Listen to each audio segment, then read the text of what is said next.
Selamat pagi, hari ini saya Ibu Sylvia Santi akan melaksanakan percakapan pra-observasi sebelum melakukan supervisi akademik terhadap Ibu Vian, guru bahasa Inggris di SMA Negeri 1 Bengkayang. Baiklah, kami akan memulai percakapan pra-observasi kami. Selamat pagi, apa kabar Bu Pian? Selamat pagi, puji Tuhan sehat. Kabar Ibu gimana? Lumayan, sehat, tetap Puji semangat. Tuhan, harus semangat. Iya. Oke, hari ini kita akan melakukan percakapan pra-observasi sebelum kita melakukan supervisi akademik yang akan Ibu laksanakan nanti. Kira-kira apa nih tujuan atau harapan Ibu setelah melakukan percakapan kita hari ini? Harapannya ya, Iya. supaya nanti setelah kita melakukan percakapan ini, saya dapat menemukan solusi bagaimana sih supaya siswa di kelas saya bisa aktif dan tujuan pembelajaran saya dapat dicapai. Oke, berarti Ibu ingin meningkatkan keaktifan siswa ya di kelas Ibu ya. Kapan kira-kira Ibu siap untuk diobservasi kelasnya? Besok siap. Oke, besok ya Bu ya. Iya. Apa materi pokok yang akan Ibu sampaikan pada pembelajaran Ibu nanti? Materi pokok di sini saya masih mengajarkan tentang recount text, tapi lebih khususnya di bagian historical recount. Oke, berarti Ibu mengambil recount text bagian historical recount. Tujuan pembelajarannya apa ya Bu ya? Tujuan pembelajaran dari historical recount sendiri itu supaya siswa dapat menggunakan simple past tense dalam kalimatnya, dalam teksnya, dan agar siswa dapat memahami struktur teks, fungsi sosial, language features, dan juga memahami isi teks itu sendiri. Oke, intinya siswa nanti dapat memahami recount text ya. Ketika di observasi nanti, kira-kira aspek apa yang ingin Ibu kembangkan? Saya ingin mengembangkan bagian pengelolaan kelas dan meningkatkan keaktifan siswa juga di dalam kelas. Oh iya, berarti pengelolaan kelas dan fokus pada keaktifan siswa ya. Kemudian apa kira-kira hambatan yang mungkin Ibu alami terkait pembelajaran Ibu nanti? Hambatan yang sering saya alami adalah siswanya yang kurang aktif dan takut untuk menyampaikan pendapat mereka sendiri. Oke, siswa kurang aktif dan cenderung takut menyampaikan pendapat mereka sendiri. Kalau skala dari 1 sampai 10 nih, tingkat keaktifan siswanya Bu Pian di kelas saat ini berapa? Saya masih bisa bilang 5 atau 6. Oh, 5 sampai 6 ya. Nah, kira-kira apa potensi yang ada pada diri Ibu untuk bisa membantu Ibu untuk mengatasi hambatan tersebut? Potensi mungkin komunikasi yang baik. Iya. Ya, menurut saya memiliki kemampuan untuk komunikasi yang baik dengan siswa. Karena selama ini juga saya merasa saya sudah cukup humble kepada siswa sehingga mereka mulai terbiasa untuk menyampaikan isi pikiran mereka sedikit demi sedikit. Oke. Berarti kompetensi kepribadian terkait kemampuan berkomunikasi yang humble terhadap siswa itu merupakan potensi Ibu ya. Oke. Kemudian apa strategi yang akan Ibu lakukan untuk mengatasi hambatan Ibu di kelas nanti kira-kira? Strategi untuk mengatasi. Jadi di sini saya mengajarkan tentang recount text. Hambatan-hambatan tadi siswa tidak aktif dan sebagainya. Jadi saya mencari media bagaimana siswa dapat aktif di dalam kelas itu. Jadi Ibu akan memilih media tertentu yang dapat membantu Ibu merangsang keaktifan siswa di kelas. Oke.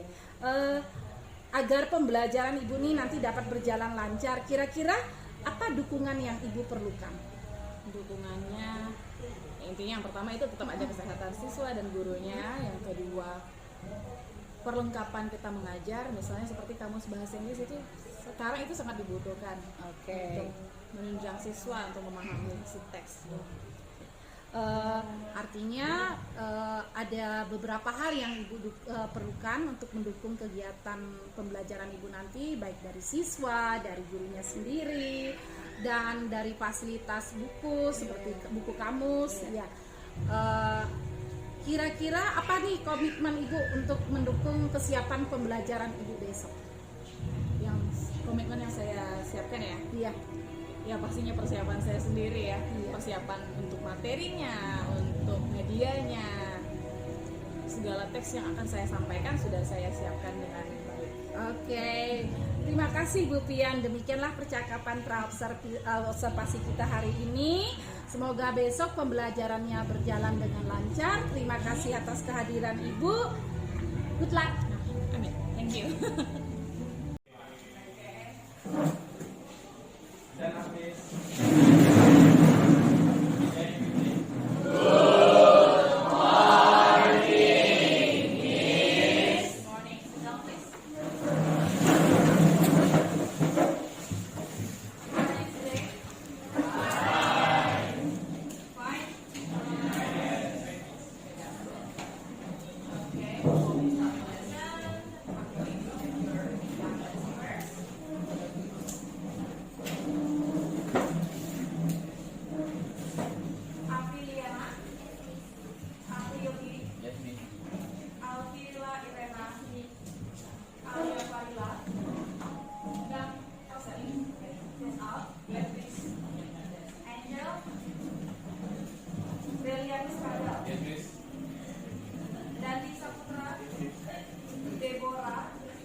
Marco Antonio, Nabila Putri, Nazar Iqbal, Rangga, Randy, Fadila, Ridho Susanto, Sansan Aryani, Stephen Gerald, Dian Beckham, Tiwi Olivia, Rizky Berli, Valentina, Vanessa, Perawati, Vicky, Wendy, Winky Wilson, Julian Yehuda, Alesia Emily.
remind you about recontext. Recontext is retelling about the past event. Retelling about the past event. What is retelling? Yes, menceritakan ulang. Menceritakan ulang apa yang sudah terjadi di masa lalu. Yogi, are you okay? Okay. Okay, wake up please. Okay, retelling about the past event. Menceritakan kembali apa yang sudah terjadi. And there are three types. The first, personal recount. Kemarin kalian buat saya pergi ke Singkawang kemarin bersama mama saya. That is your personal recount. Kamu menceritakan apa yang sudah terjadi di masa lalu tentang apa? Pengalamanmu. Okay. The second one, biographical recount. Kamu membuat biografi, tapi kamu bilang riwayat hidup seseorang. Okay, the third one, historical. Historical recount. I've said about this before. Okay. Because we already found out information about that, we already know the definition of recount text. We have talked about the structure. We have talked about the length features of this text. Today we are going to do something. After this, I want to pick one of the leader of this group, of the group I mean. So today we are going to make a group. Nanti kita buat grup ya. We are going to make a group. One group consists of 4 students. Satu grup itu terdiri dari 4 siswa. Okay? And then after that I'm going to give you this. The envelope. This is not money, okay? This is not money. I love you. Love money so much. Yeah? Love that, but this is not money. Maybe love that. Maybe we will find out this. Okay? And then after I give you this in your group, I will give you another text. Oh my god, I will do that. I will give another question for you. Give another question. And then you have to answer that question. Selamat pagi, apa kabar Bu Pian? Selamat pagi, sejauh masih baik. Kabar Ibu bagaimana Bu Santi? Ya, sehat-sehat saja sejauh ini, tetap semangat. Gimana nih perasaan Bu Pian setelah melakukan observasi pelaksanaan pembelajaran tadi? Tentu saja merasa senang dan merasa lega. Senangnya karena sudah mencoba semaksimal mungkin apa yang sudah disiapkan dan apa yang sudah dibincang-bincangkan juga kemarin sama coaching. Kemudian leganya ya karena sudah terlaksana. Lega ya, sudah terlaksana ya, ya oke. Apa kesan yang Ibu dapat dari pelaksanaan pembelajaran tadi? Kesannya saya dapat banyak pelajaran kembali, timbal balik lagi. Pertama saya merasa senang karena ada beberapa siswa yang sudah mencapai tujuan dari saya, dan mungkin kesan yang agak kurang menyenangkan ada beberapa siswa lagi dari kelas itu yang masih belum mencapai tujuan yang saya inginkan. Oke, berarti masih ada sejumlah siswa yang belum berhasil mencapai tujuan yang sudah Ibu tetapkan di pembelajaran Ibu ya. Nah, menurut Ibu apakah proses pembelajaran itu sudah sesuai dengan yang telah Ibu rencanakan sebelumnya? Artinya sudah sesuai dengan RPP yang telah Ibu rencanakan? Kalau sudah sesuai dengan RPP sudah sangat sesuai. Langkah-langkah yang sudah saya siapkan dan segala media yang saya sudah siapkan itu sesuai dengan RPP. Iya. Kemarin kan ketika kita percakapan observasi, Ibu menyampaikan bahwa ingin meningkatkan keaktifan siswa di kelas Ibu. Nah, kalau dari angka 1 sampai 10, kira-kira setelah melakukan pembelajaran tadi Ibu melihat di angka berapa keaktifan siswa? Oke, jadi dari yang saya lihat dari 1 sampai 10 itu ada di angka 8. Angka 8, jadi meningkat. Kalau kemarin baru 5, sekarang sudah menjadi 8 ya Bu ya, berarti ada perubahan situasi belajarnya. Nah, apa nih hambatan yang Ibu alami dari pembelajaran tadi? Iya, yang pertama seperti biasa banyak anak-anak yang sulit untuk memahami arti dari kata-kata yang ada di dalam teks. Iya. Jadi sehingga mereka melakukan pertanyaan berulang kali ketika harus menjawab beberapa pertanyaan yang saya sediakan. Kemudian yang kedua, mungkin pertanyaannya terlalu banyak. Ada 5 soal yang saya berikan, untuk itu mungkin jumlahnya terlalu banyak untuk siswa sehingga waktu yang ditentukan dalam waktu 1 jam pelajaran itu tidak cukup. Iya. Kemudian yang ketiga, sulitnya mereka untuk melakukan presentasi besar. Iya, presentasi dalam kelompok Iya, besar dalam kelompok ya, besar. artinya begitu. Nah, kemudian kira-kira apa nih strategi yang akan Ibu lakukan untuk mengatasi hambatan tersebut jika hambatan tersebut muncul lagi di pembelajaran Ibu berikutnya? Ya, strateginya misalnya untuk yang pertama, yang sulitnya untuk memahami teks, mungkin kemudian hari saya harus membuat teks yang lebih sederhana lagi, bahasa-bahasa yang mungkin lebih sederhana agar siswa lebih memahaminya. Iya. Yang kedua, mungkin untuk jumlah soalnya harus dikurangi lagi, disesuaikan lagi dengan tujuan pembelajaran saya. Iya. Yang ketiga, saya harus melakukan presentasi kelompok kecil dulu. Jadi dari kelompok ke kelompok dulu, baru nanti setelah itu ditentukan lagi satu kelompok yang akan maju untuk presentasi kelompok besar. Oke, berarti ada perubahan pengaturan pola kelompok kerja siswa untuk dalam presentasinya ya. Oke. Pada pertemuan kita sebelumnya pada pra observasi itu percakapan yang kita lakukan kemarin, Bu Pian mengatakan akan menggunakan strategi cooperative learning ya. cooperative Nah, learning. di situ saya melihat memang pada saat observasi tadi sudah muncul cooperative learningnya, di mana Bu Pian menggunakan diskusi kelompok, kemudian ada tanya jawab antara ibu dengan siswa, antara siswa dengan siswa di dalam kelompoknya, kemudian antara siswa dengan kelompok lain. Nah, itu sudah saya lihat dapat tercapai, dan untuk keaktifan siswa di kelas juga sudah nampak karena dari pola interaksi mereka berani bertanya kepada ibu dan mau merespon pertanyaan ibu juga gitu, tanpa harus ditunjuk siapa namanya siapa, tapi mereka mau dengan kesadaran menunjukkan tangan untuk menjawab atau bertanya kepada ibu. Itu sudah poin yang bagus untuk keaktifan belajar mereka, dan ibu juga berkomunikasi secara efektif dengan tadi melakukan visitasi kunjungan ke setiap kelompok-kelompok saat mereka sedang berdiskusi. Nah, itu sangat memfasilitasi mereka agar bisa lebih aktif lagi dalam belajar, artinya bisa menyampaikan kesulitannya atau ketidaktahuan mereka terkait materi yang ibu sampaikan. Nah, itu yang terkait catatan pada saat observasi kita. Itu sudah bagus sekali. Untuk berikutnya, artinya aspek yang ingin ibu kembangkan terkait pengelolaan kelas, terkait keterampilan berkomunikasi dengan siswa ada tercapai ya, peningkatan, ada pengembangannya di situ. Kemudian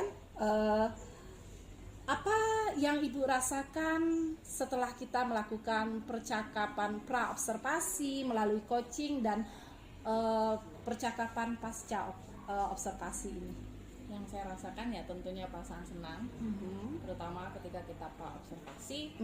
Saya merasa di situ saya dituntun untuk menemukan strateginya, di situ saya dituntun untuk menentukan tujuan pembelajaran saya, tujuan dari pembelajaran materi itu sendiri, kemudian akan pakai metode apa ini. Saya selalu memikirkan itu. Kemudian setelah kita melakukan setelah pasca observasi, yang saya rasakan tetap senang lagi, karena saya diberikan lagi timbal balik apa yang sudah saya lakukan di kelas, apa yang sudah tercapai dalam pembelajaran saya. Jadi saya merasa sangat senang karena dibimbing dalam hal itu. Iya. Terus apa nih kesimpulan ibu terkait seluruh pembelajaran dan coaching yang ibu alami ini? Kesimpulannya dalam adanya kegiatan coaching dan kegiatan pembelajaran ini, saya diberikan lagi kesempatan untuk menjadi guru yang siap mengajar siswa-siswa saya dengan menentukan dahulu apa yang mau kita siapkan, apa yang akan kita laksanakan di kelas, apa yang mau kita tuju. Setelah itu baru kita bisa eksekusi dan kita lihat lagi, kita evaluasi lagi apakah hasilnya sudah begini, apakah sudah berhasil, dan jika belum kita harus mencari tahu lagi bagaimana solusinya untuk kedepannya. Jadi sangat baiklah kegiatan ini. Iya, berarti kita harus sering melakukan refleksi untuk menggali apa solusi yang kita miliki untuk setiap hambatan yang ada dalam pembelajaran kita di kelas. Oke Bu Pian, demikianlah percakapan pasca observasi kita. Tetap terus semangat dalam berkarya. Terima kasih atas kesediaannya untuk kegiatan pra, pasca, dan pelaksanaan observasi. Ya. Baik, sama-sama. Sampai jumpa lagi. Ya, tetap semangat. Iya.